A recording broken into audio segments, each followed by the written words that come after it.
My name is Patrick Martinez. I'm a visual artist, and we're at my studio here in Huntington Park, Los Angeles. I make landscape paintings that are sculptural, that are mixed with neon and tile, ceramics, and then house paint. And I also do other things. I make cake paintings, portraits. I do a series with the Peachy folders that I paint new figures, like contemporary figures. And then I also make neon signage that speak to things that are happening in America. I started from more of a, kind of a traditional kind of sensibility through my training at school, Art Center, College of Design. But before that, I came from graffiti, so it was already kind of a mixture of things. And when I talk about graffiti, I always speak about manipulating a medium that wasn't supposed to be used for art making. So we were buying paint and taking paint from, hardware stores pretty much. So that was always a destination for me to make, to get materials. So trying to use something to paint, a piece, that comes from the hardware store is interesting because there's limited colors. You have to figure out how to manipulate different tips. So that whole investigation made me look at materials very differently, and I didn't know it till later. And so when I'm mixing those things together, it's always kind of informed by what else can I reach for? Like what is on the, what am I seeing on the street? So I'm always very paying great attention to what I'm seeing from my day-to-day, walking, riding my bike, driving. So in that, I started from my knowledge of traditional landscape painting, and then also when I'm speaking about the landscapes, like the one behind me, it's more about my relationship with the landscape, the materials in the landscape, where I come from in graffiti that kind of inform like the adding to the landscape and taking away, so I'm talking about how things look, like they're layered. So there's something behind this layer of paint. It's like a mural that's been tagged on, and what does that look like? How does it look when it's painted out by the city? Things like that. How I started that was just more the investigation of house paint and stucco. I was thinking about bas relief sculpture, thinking about things that come forward. So homes, businesses that would have stucco surfaces, and things that came forward again for me were like neon sculpture, neon lights. They would kind of protrude out. They're more like sculptural for me. So I was thinking like, well, the stucco's already kind of poking out. What else? The neon sculpture, and then I was thinking about ceramics, and it was kind of like my investigation with that, kind of adding those in, and just like materials that I could find that are speak to canvas, or materials like the banner tarp here. Is thinking about how you stretch canvas on on panel, but then use rabbit skin glue like back in the day, or like some artists do now. But what does that look like when it's for lease, for rent? And I'm also interested in the changing landscape, right? So that's what this speaks to. And so it kind of evolved from just kind of like a simple flat color of house paint and stucco on a surface like a panel. And then it was, for me, it was about layering it. It was about pushing the painting forward, like out to you. So, and thinking about bas relief sculpture, and security bars coming forward, and neon coming forward, ceramics coming forward. And so that's kind of like how I evolved, or kind of developed like what we're kind of like talking about in landscape paintings. But everything else is kind of like a version of it. It's just the portraits obviously come from more of a traditional kind of sensibility, but like the cake portraits still have elements of things that you might find in the city. So that's at like a bakery or something, that you can find in the city. So it's all kind of just taken taken, like sampled and looked at, like I'm seeking these things out, organically. And as I kind of develop my eye, my work kind of develops, and I start to experiment with new things and try to figure out things, what I'm trying to say with the piece. When I'm making work, I don't know, I think about what I can get away with calling a painting, and it comes from that tradition of easel painting, so how I can manipulate materials to make a painting, like a cake painting, right? So I'm thinking about Lucien Freud, Wayne Thiebaud, and how they apply paint. How can I apply paint in a cake froster to really, make that point that, hey, like this is a kind of a new way, but it's like kind of, it's just kind of like another way of doing it, I guess. But I don't know, I'm interested in new approaches on how to speak on what has already been established, but I don't know if I'm really it informs my work, like I mentioned. I like the piece behind me or to the left, I'm thinking about materials, but then also like how much I can get away with, well, how much can I pull back from making a kind of traditional easel painting, right? So I'm thinking about materials, but also just like the tools on how to like apply the paint. Because if I think about people painting out graffiti in the streets, think about that labor, it's supposed to be fast, right? And it's supposed to be like really convenient for them to just kind of layer things on. I'm thinking about that relationship combined with my training and how mixing color, even like on my palette, how can I mix that with house paint and apply that?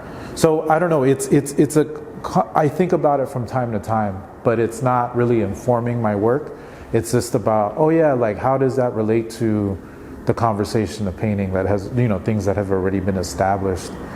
So I kind of like, in my mind, I kind of think about those things and then I just keep on going.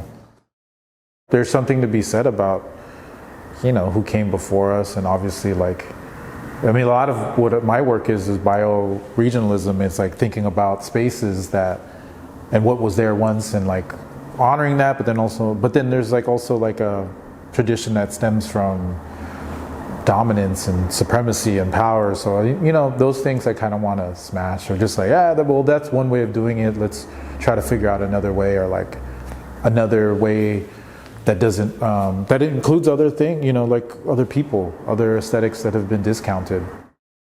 So the way I got involved with like making these neon signs, the format that I was interested in kind of was something I was paying attention to when I was driving home from my studio back to my apartment in Montebello on Whittier Boulevard. So I had a small studio space, which was in downtown Los Angeles, 6th and Alameda, and I would drive through the 6th Street Bridge at night. I would wait till night because traffic would be so terrible. So I'd drive down Whittier Boulevard and straight into Montebello, but driving through Whittier Boulevard, some people are out in the streets, but pretty dark, desolate. I just noticed these neon signs in windows, in mom and pop shops and liquor stores and all. It was like this text and this language just vibrant and alive. Even though the businesses were closed, some of them were closed, some of them were still open, but they're advertising and it was almost vibrating and speaking. So my idea was to take this almost discounted kind of aesthetic, take this rectangle that they would always kind of come in, like laundromat, checks cash, ATM, pay your gas bill here, pawn shops. I'm taking this language and remixing it with language that I wanted to see, that I was hearing, that I was wanting to kind of speak about, like things that were happening that I wanted to speak about. So that was like probably 2008, and so when I was investigating how to make these neons, I was wanting to, my idea was that they should be an object, a sculpture, but also something that you can take from a gallery and then hang in a liquor store. So I wanted them to be very straightforward. So I found the person, a person that was doing them in Los Angeles that was they were making the signs for, their local area, 24 karat gold, ATM, liquor store, whatever it might have been. So I pretty much had this format of this black plexiglass, the neon rectangle, the text, and paid attention to color combinations that people were using, color combinations that I could come up with that they weren't using, visual language that they were using already with like communicating their business, how people would speak on or trying to communicate, certain services, notary public, shoe shines, there's a shoe in there, like, a visual vocabulary that was already existing. How could I take that and use it to speak on something new? So it's familiar to the viewer, but there's a new message. With the work that I'm trying to do, with the work that I'm doing in the landscape pieces, especially the piece behind me, I'm trying to create a third space. I'm from a mixed background. My dad is Native American and Mexican, by way of Chihuahua, Mexico, more indigenous. And my mother was from the Philippines, so that complex kind of mixture as a kid, there was a lot of ambiguity there, and people wanting to put you in some kind of packaging or like put you in, just some kind of like box. And they want, America likes to do that, and they want to digest you quickly and understand you quickly and say, oh, this is what yeah, I got it. I know who you are. So growing up like that and having to identify as one thing leaves no room for complexity, and to complicate things and to make things, to capture those nuances and those complexities is something that I'm trying to do in the work. With my experience here in America, having that ambiguity or living with that ambiguity and that kind of like all this complex kind of like a race kind of talk as a child, it's interesting, and it's something that I'm trying to investigate in the work, creating that third space. What does that look like? So it's something that I'm doing currently. So the materials that I'm selecting for what I'm working on, like I'm thinking about adding to the conversation of like painting or sculpture. So I'm thinking about materials in the city that can be sculpture, can be painting.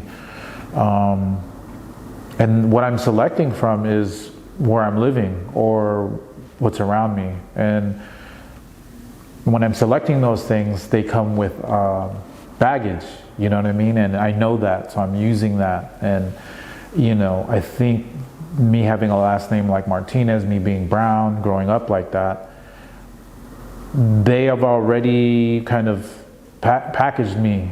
And when I make art, that's something that they will also kind of do. We get it, you're ghetto, you're a graffiti writer, you're street. It's like, I did graffiti back in the day and things like that, but there's more complex kind of conversations that I'm trying to have using materials and the spaces that I know.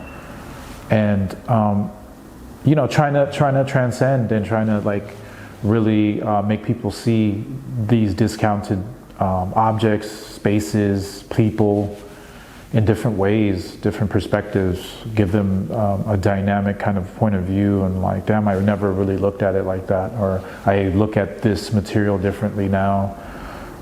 Things that people overlook, I'm using those things to kind of like get you to look again. In my trial and errors and like how I mess up, I start to catalog them in my head, and even though like you get kind of frustrated, I think once you start messing up, you start finding out things, and you're one step closer to where you want to be. So I would even start to write them down, how things, you know, why you like, what you like about, why, you know, that looks a certain way, but what you don't like, and then you know, start to come up with some nice results. I figure like a lot of my work is based off of mistakes, and where I'm at right now is based off of exploration mostly, but a lot of mistakes.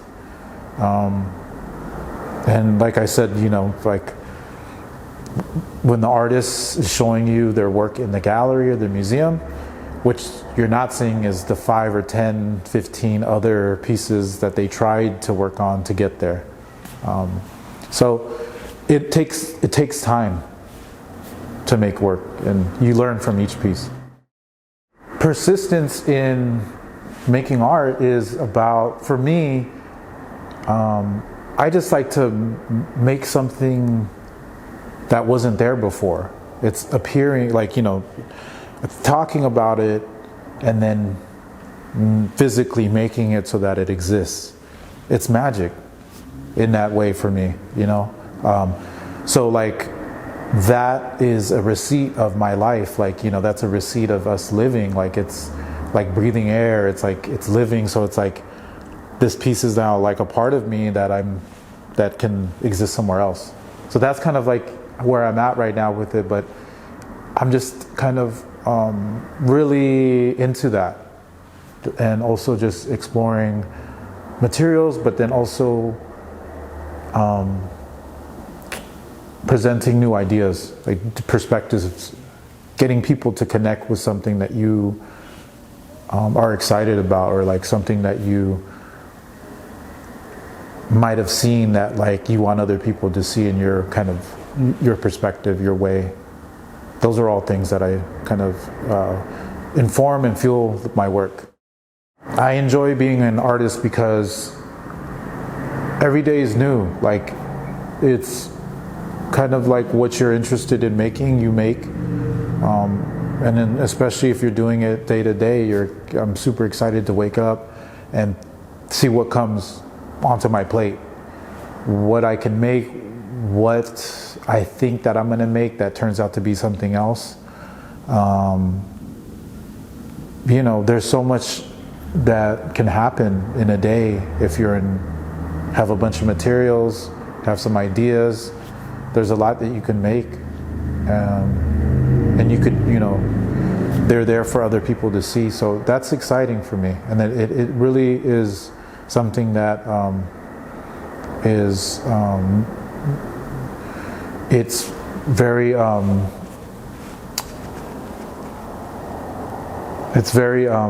nourishing. Like nourishes my soul to do this, to make art that I'm, you know, that speaks to certain ideas that I'm interested in, and trying to connect with people through visual, like art, you know, through the visual language. That's something that I'm really into.